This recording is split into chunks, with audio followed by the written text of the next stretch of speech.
ರಕ್ತ ಶುದ್ಧೀಕರಣ ಮಾಡಿಕೊಳ್ಳೋದು ಹೇಗೆ? ರಕ್ತ ಇಲ್ಲಾಂದರೆ ಜೀವನ ಇಲ್ಲ.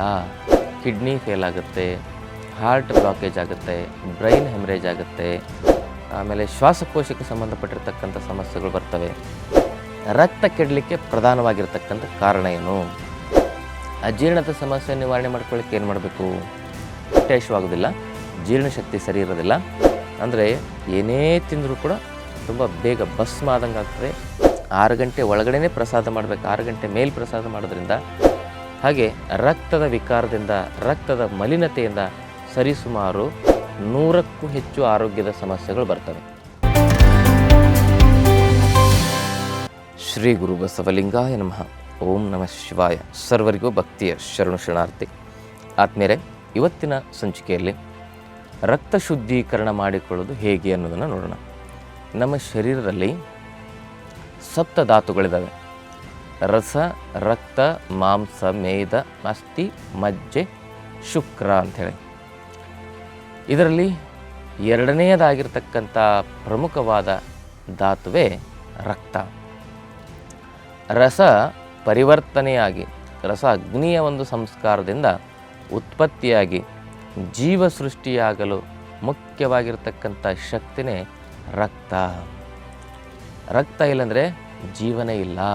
ರಕ್ತ ಜೀವ ಸೃಷ್ಟಿಯ ಮುಖ್ಯ ಶಕ್ತಿ ಅಂಥೇಳಿ ಆಯುರ್ವೇದ ಶಾಸ್ತ್ರದಲ್ಲಿ ಅದನ್ನು ಕರೀತಾರೆ. ಅದನ್ನು ಜೀವನಿ ಅಂತಲೂ ಕೂಡ ಕರೀತಾರೆ. ಜೀವನಿ ಅಂದರೆ ನಾವು ರಕ್ತ ಸಂಚಾರ ಆಗಲಿಲ್ಲ ಅಂದರೆ ಏನಾಗ್ತದೆ? ಸತ್ತೋಗಿಬಿಡ್ತೇವೆ.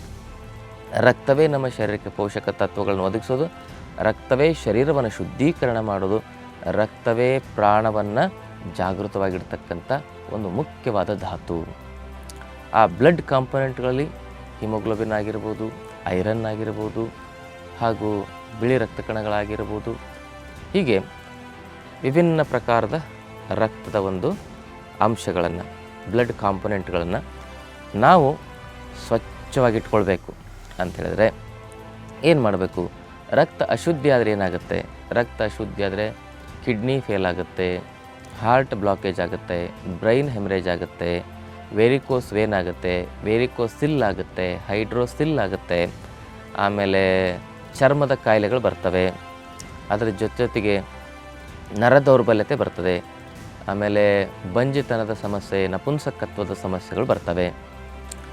ಹೀಗೆ ರಿಪ್ರೊಡಕ್ಟಿವ್ ಆರ್ಗನ್ಸ್ಗಳಿಗೆ ಸಂಬಂಧಪಟ್ಟಿರ್ತಕ್ಕಂಥ ಸಮಸ್ಯೆಗಳು, ಮೆದುಳು, ಹೃದಯ, ಕಿಡ್ನಿ, ಲಿವರ್, ಆಮೇಲೆ ಶ್ವಾಸಕೋಶಕ್ಕೆ ಸಂಬಂಧಪಟ್ಟಿರ್ತಕ್ಕಂಥ ಸಮಸ್ಯೆಗಳು ಬರ್ತವೆ.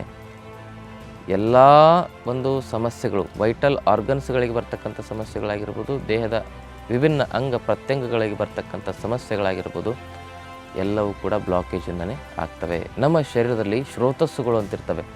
ಆ ಶ್ರೋತಸ್ಸುಗಳು ಬ್ಲಾಕೇಜ್ ಆದರೆ ಸರ್ಕ್ಯುಲೇಷನ್ ಸರಿಯಾಗಿ ಆಗದೆ ರೋಗ ಉತ್ಪತ್ತಿ ಆಗ್ತದೆ ಅಂಥೇಳಿ ನಮ್ಮ ಆಯುರ್ವೇದ ಶಾಸ್ತ್ರ ಹೇಳ್ತದೆ.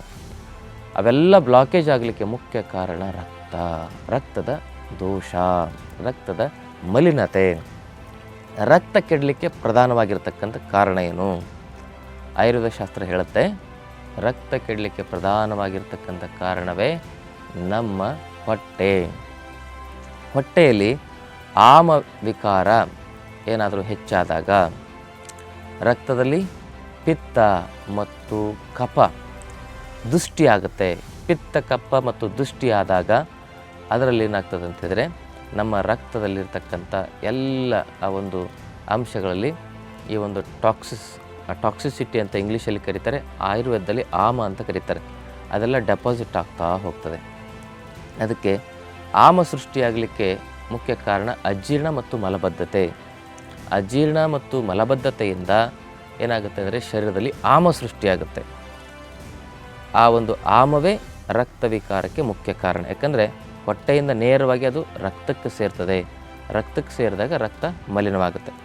ಹೀಗೆ ಅಜೀರ್ಣ ಮತ್ತು ಮಲಬದ್ಧತೆಯ ಸಮಸ್ಯೆಯನ್ನು ನಿವಾರಣೆ ಮಾಡಿಕೊಳ್ಳೋದ್ರಿಂದ ಏನಾಗುತ್ತೆ ಅಂತ ಹೇಳಿದರೆ ರಕ್ತ ಶುದ್ಧೀಕರಣ ತನ್ನಷ್ಟಕ್ಕೆ ತಾನೇ ಆಗುತ್ತೆ. ಅಜೀರ್ಣದ ಸಮಸ್ಯೆ ನಿವಾರಣೆ ಮಾಡ್ಕೊಳ್ಳಿಕ್ಕೆ ಏನು ಮಾಡಬೇಕು? 3K2 ಅಂತ ಬರ್ತದೆ. ನಮಗೆ ಸರಿಯಾಗಿ ಹೊಟ್ಟೆ ಹಸಿವಾಗ್ತಾಯಿಲ್ಲ, ತಿಂದಿದ್ದು ಜೀರ್ಣ ಆಗ್ತಾಯಿಲ್ಲ ಅಂದರೆ ಇದು ಅಗ್ನಿಮಾಂದ್ಯದ ಸಮಸ್ಯೆ ಅಂತ ಹೇಳ್ತಾರೆ. ಇದಕ್ಕೆ ಈ ಅಜೀರ್ಣದ ಸಮಸ್ಯೆಯಲ್ಲಿ 3 ರೀತಿಯ ಸಮಸ್ಯೆಗಳು ಬರ್ತವೆ. ಒಂದು ಅಗ್ನಿಮಾಂದ್ಯದ ಸಮಸ್ಯೆ, ಒಂದು ಉಗ್ರಾಮ್ಲದ ಸಮಸ್ಯೆ, ತೀಕ್ಷ್ಣ ಅಗ್ನಿಯ ಸಮಸ್ಯೆ, ಮತ್ತು ಮತ್ತೊಂದು ವಿಷಮ ಅಗ್ನಿಯ ಸಮಸ್ಯೆ. ಮಂದಾಗ್ನಿ, ವಿಷಮಾಗ್ನಿ, ತೀಕ್ಷ್ಣಾಗ್ನಿ. ಈಗ ನಾನು ಹೇಳ್ತಾ ಇರೋದು ಮಂದಾಗ್ನಿ ಅಂದರೆ ಹೊಟ್ಟೆ ಹಸಿವಾಗೋದಿಲ್ಲ, ಜೀರ್ಣಶಕ್ತಿ ಸರಿ ಇರೋದಿಲ್ಲ, ಆಮೇಲೆ ತಿಂದಿದ್ದು ಜೀರ್ಣ ಆಗದೆ ಏನಾಗುತ್ತೆ ಅಂದರೆ ಹೊಟ್ಟೆಯಲ್ಲಿ ಬ್ಲೋಟಿಂಗ್ ಆಗುತ್ತೆ, ಹೊಟ್ಟೆ ಉಬ್ಬರ ಬರ್ತದೆ, ತುಂಬ ಗ್ಯಾಸ್ ತುಂಬಿಕೊಳ್ತದೆ, ಹೊಟ್ಟೆನೇ ಆ ಒಂದು ಹಸಿವಿನ ಸಮಸ್ಯೆ ತುಂಬ ಇರ್ತದೆ ಅವರಿಗೆ. ಅಂಥವ್ರು ಏನು ಮಾಡಬೇಕು, ತ್ರಿಕಟ್ಟು ಚೂರ್ಣ. ಈ ತ್ರಿಕಟ್ಟು ಚೂರ್ಣ ಅಂದರೆ ತ್ರಿಕಟ್ಟು ಅಂದರೆ 1 ಕಾಳುಮೆಣಸು, 2 ಶುಂಠಿ, 3 ಹಿಪ್ಪಲಿ ಅಥವಾ ಅದನ್ನು ಪಿಪ್ಪಲಿ ಅಂತಲೂ ಕರೀತಾರೆ. ಈ ಮೂರನ್ನೂ ಸಮ ಪ್ರಮಾಣದಲ್ಲಿ ಪೌಡ್ರ್ ಮಾಡಿ ಸೇರಿಸ್ಕೊಂಡು ಅದನ್ನು ಅರ್ಧ ಚಮಚದಷ್ಟು ತೆಗೆದುಕೊಂಡು ಅದರ ಜೊತೆಗೆ ಒಂದು ಅರ್ಧ ಚಮಚ ಜೇನು ಮತ್ತು 1 ಚಮಚ ಹಸುವಿನ ತುಪ್ಪವನ್ನು ಬೆರೆಸಿ ಅದನ್ನು ಒಂದು ಅರ್ಧ ಲೋಟ ಬಿಸಿನೀರಿನಲ್ಲಿ ಸೇವನೆ ಮಾಡೋದರಿಂದ ಅಥವಾ ಅದನ್ನು ಸೇವನೆ ಮಾಡಿ ಅರ್ಧ ಲೋಟ ಬಿಸಿನೀರು ಕುಡಿಯೋದ್ರಿಂದ ಈ ಮಂದಾಗ್ನಿಯ ಸಮಸ್ಯೆಗೆ ನಾವು ಪರಿಹಾರವನ್ನು ಕಂಡುಕೋಬೋದು. ಇನ್ನು ವಿಷಮ ಅಗ್ನಿ ಸಮಸ್ಯೆ ಇರ್ತದೆ. ಆ ವಿಷಮ ಅಗ್ನಿ ಸಮಸ್ಯೆ ಇರ್ತಕ್ಕಂಥವ್ರು ಒಂದ್ಸಲಿ ಹೊಟ್ಟೆ ಹಸಿವಾಗುತ್ತೆ, ಒಂದ್ಸಲಿ ಹೊಟ್ಟೆ ಹಸಿವಾಗೋದಿಲ್ಲ. ಅಂಥ ವಿಷಮ ಅಗ್ನಿ ಸಮಸ್ಯೆ ಇರ್ತಕ್ಕಂಥವ್ರು ಈ ತ್ರಿಫಲ ಚೂರ್ಣವನ್ನು ತೆಗೆದುಕೊಳ್ಳೋದು. ತ್ರಿಫಲ ಚೂರ್ಣ ಅಂತ ಹೇಳಿದ್ರೆ ಅಳಲೆಕಾಯಿ, ತಾರೆಕಾಯಿ, ನೆಲ್ಲಿಕಾಯನ್ನು ಬೆರೆಸಿ ಮಾಡಿರ್ತಕ್ಕಂಥ ತ್ರಿಫಲ ಚೂರ್ಣ. ಆ ತ್ರಿಫಲ ಚೂರ್ಣವನ್ನು ಏನು ಮಾಡಬೇಕಂದ್ರೆ 1 ಚಮಚ ತೆಗೆದುಕೊಳ್ಳಿ. ಅದರಲ್ಲಿ 2 ಚಿಟಿಗೆಯಷ್ಟು ಕಾಳುಮೆಣಸಿನ ಪುಡಿ ಹಾಕಿ, ಹಾಗೆ ಒಂದು 4 ಚಿಟಿಗೆಯಷ್ಟು ಹಿಂಗನ್ನು ಹಾಕಿ, ಒಂದು 4 ಚಿಟಿಗೆಯಷ್ಟು ಹಿಪ್ಪಲಿಯ ಪುಡಿಯನ್ನು ಹಾಕಿ, ಇವೆಲ್ಲವನ್ನು ಹಾಕಿ ಅದನ್ನೇನು ಮಾಡಬೇಕಂತ ಹೇಳಿದ್ರೆ 1 ಗ್ಲಾಸ್ ಧನಿಯಾ ಕಷಾಯ ಅಥವಾ ಸೋಂಪು ಕಾಳಿನ ಕಷಾಯ ಇದರೊಟ್ಟಿಗೆ ಆ ಪೌಡ್ರನ್ನು ಎಲ್ಲ ಮಿಕ್ಸ್ ಮಾಡಿ ಕುಡಿಯೋದ್ರಿಂದ ನಿಮ್ಮ ವಿಷಮ ಅಗ್ನಿಯ ಸಮಸ್ಯೆ ದೂರ ಆಗುತ್ತೆ. ಖಾಲಿ ಹೊಟ್ಟೆಲಿ ಇದನ್ನು ಸೇವನೆ ಮಾಡಬೇಕು. ಇನ್ನು ತೀಕ್ಷ್ಣ ಅಗ್ನಿಯ ಸಮಸ್ಯೆ ಇರ್ತದೆ. ಅಂದರೆ ಏನೇ ತಿಂದರೂ ಕೂಡ ತುಂಬ ಬೇಗ ಭಸ್ಮ ಆದಂಗೆ ಆಗ್ತದೆ, ಒಂಚೂರು ಹೊಟ್ಟೆ ಹಸಿವರು ತಡ್ಕೊಳ್ಳಿಕ್ಕಾಗೋದಿಲ್ಲ. ವಿಷಮ ಅಗ್ನಿ ಅದ್ರ ಜೊತೆಗೆ ಏನಾಗುತ್ತೆ ಅಂದರೆ ಈ ತೀಕ್ಷ್ಣ ಅಗ್ನಿ ನಮ್ಮ ಶರೀರದ ಕರುಳಿನ ಭಾಗವನ್ನು ಏನು ಮಾಡ್ತದೆ ಅಂತ ಹೇಳಿದ್ರೆ ಅಲ್ಲಿರ್ತಕ್ಕಂಥ ಮ್ಯೂಕಸನ್ನು ಇದು ಹಾಳು ಮಾಡ್ತಾ ಇರ್ತದೆ, ಸುಟ್ಟು ಹಾಕ್ತಾ ಇರ್ತದೆ. ತುಂಬ ಜಾಸ್ತಿ ಅಗ್ನಿ ಇರ್ತದೆ. ಅದಕ್ಕೇನಿರ್ಬೇಕು, ಅಗ್ನಿ ಸಮ ಇರಬೇಕಂತ ಹೇಳ್ತಾರೆ. ತೀಕ್ಷ್ಣನೂ ಆಗಬಾರ್ದು, ಮಂದನೂ ಆಗಬಾರ್ದು, ವಿಷಮನೂ ಆಗಬಾರ್ದು. ಅದನ್ನು ತೀಕ್ಷ್ಣ ಅದನ್ನು ಸಮಸ್ಥಿತಿಗೆ ತರಲಿಕ್ಕೆ ಏನು ಮಾಡಬೇಕು ಅಂತಂದರೆ ಇದನ್ನು ಹೈಪರ್ ಆ್ಯಸಿಡಿಟಿ ಅಂತ ಇಂಗ್ಲೀಷ್ನಲ್ಲಿ ಕರಿತೀವಿ. ತಿಂದ ತಕ್ಷಣ ಹುಳಿ ತೆಗಿ ಬರೋದು, ಎದೆಲಿ ಚುಸ್ತಂಗೆ ಆಗೋದು, ಕೈಕಾಲು ಉರಿ ಬರೋದು, ಹೊಟ್ಟೆ ಹಸಿವು ತಡ್ಕೊಳ್ಳಿಕ್ಕಾಗೋದಿಲ್ಲ, ಹೊಟ್ಟೆ ಹಸಿವರ ತಲೆ ಸುತ್ತೋದು, ಇಂಥವೆಲ್ಲ ಕಂಡೀಷನ್ ಇರ್ತಾವಲ್ಲ, ಇದನ್ನು ಏನು ಹೇಳ್ತಾರೆ ಅಂದರೆ ಹೈಪರ್ ಆ್ಯಸಿಡಿಟಿ, ತೀಕ್ಷ್ಣ ಅಗ್ನಿ ಅಂತ ಕರೀತಾರೆ.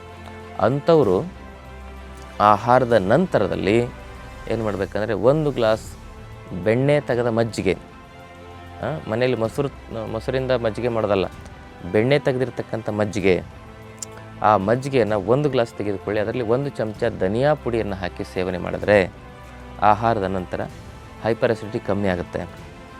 ಮತ್ತೊಂದು ಹೈಪರ್ ಆ್ಯಸಿಡಿಟಿಗೆ ಮನೆಮದ್ದು ಅಂತ ಹೇಳಿದ್ರೆ ಪುಂಡಿ ಸೊಪ್ಪು ಅಂತ ಕರೀತಾರೆ. ಪುಂಡಿ ಸೊಪ್ಪು, ಆ ಪುಂಡಿ ಪಲ್ಯ, ಅದರ ಒಂದು ಎಲೆ ಅದನ್ನೇನು ಮಾಡಬೇಕಂದ್ರೆ ಒಣಗಿಸ್ಬೇಕು. 2ನೇದ್ದು ಬೇಲದ ಹಣ್ಣು ಸಿಗ್ತದೆ, ಆ ತಿರುಳನ್ನು ಒಣಗಿಸ್ಬೇಕು. ಆಮೇಲೆ 3ನೇದ್ದು ಗರಿಕೆ, ಇದನ್ನು ಒಣಗಿಸ್ಬೇಕು. ಇವೆಲ್ಲವನ್ನು ಒಣಗಿಸಿ ಪುಡಿ ಮಾಡಿ ಇಟ್ಕೋಬೇಕು. ಆ ಪುಡಿ ಸಮ ಪ್ರಮಾಣದಲ್ಲಿ ಮಿಶ್ರಣ ಮಾಡ್ಕೋಬೇಕು. ಅಂದರೆ ಎಲ್ಲ 55 ಗ್ರಾಮ್ ಅಂದರೆ 55 ಗ್ರಾಮ್, 100 ಗ್ರಾಮ್ ಅಂದರೆ 100 ಒಟ್ಟಿನಲ್ಲಿ ಎಲ್ಲವೂ ಸಮ ಪ್ರಮಾಣದಲ್ಲಿರಬೇಕು. ಆ ಪುಡಿಯನ್ನು ಮಿಶ್ರಣ ಮಾಡಿ 1 ಗ್ಲಾಸ್ ಡಬ್ಬದಲ್ಲಿ ಹಾಕಿ ಇಟ್ಕೋಬೇಕು, ಏರ್ ಟೈಟ್. ಅದನ್ನು ಪ್ರತಿನಿತ್ಯ 1 ಚಮಚ ಬೆಳಗ್ಗೆ ಮತ್ತು ಸಾಯಂಕಾಲ ಖಾಲಿ ಹೊಟ್ಟೆಯಲ್ಲಿ ನೀವು ಸೇವನೆ ಮಾಡಬೇಕು.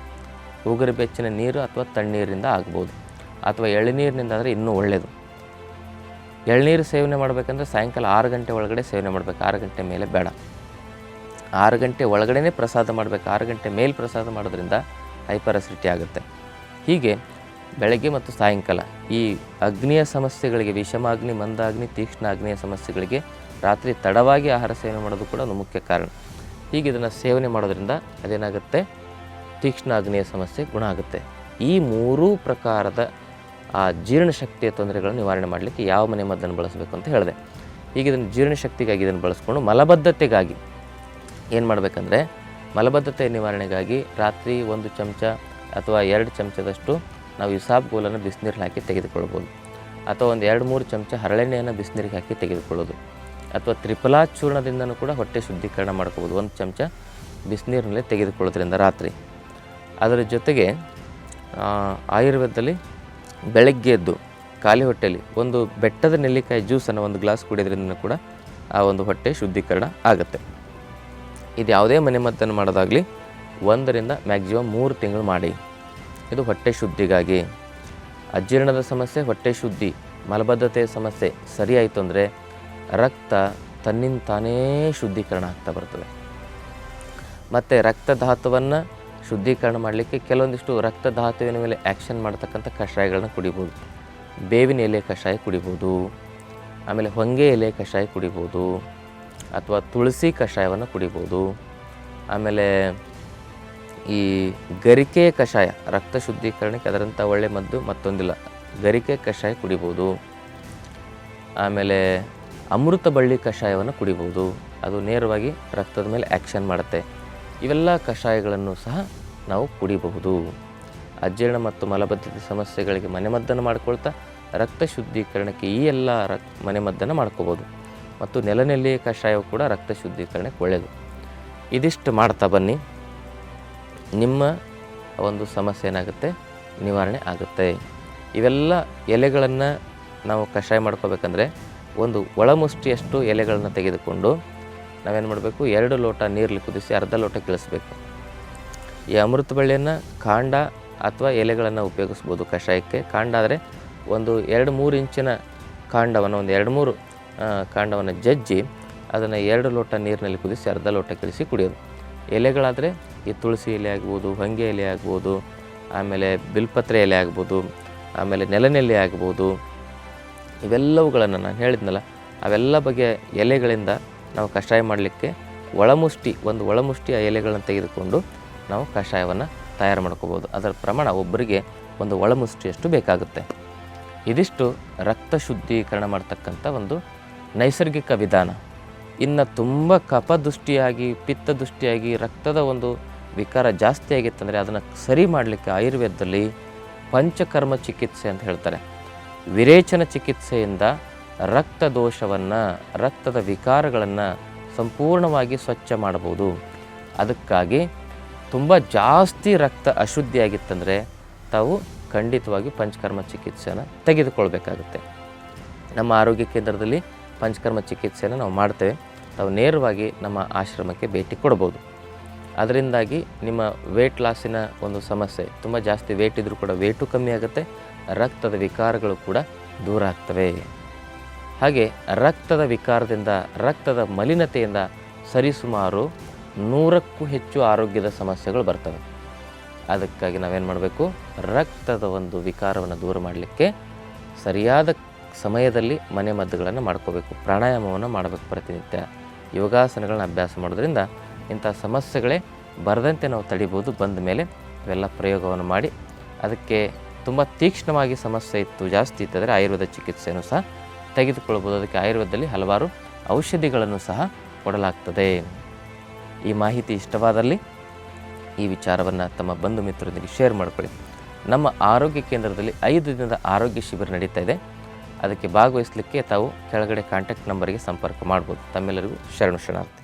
ಮತ್ತಷ್ಟು ಆಯುರ್ವೇದ ಹಾಗೂ ಯೋಗ ಹೆಲ್ತ್ ಟಿಪ್ಸ್ಗಾಗಿ ಶ್ರೀಗಂಗಾ ಯೋಗ ಚಾನೆಲ್ನ ಸಬ್ಸ್ಕ್ರೈಬ್ ಮಾಡಿ. ಹಾಗೆಯೇ ಫೇಸ್ಬುಕ್ ಮತ್ತು ಇನ್ಸ್ಟಾಗ್ರಾಂನಲ್ಲಿ ಮಿಸ್ ಮಾಡದೆ ಫಾಲೋ ಮಾಡಿ.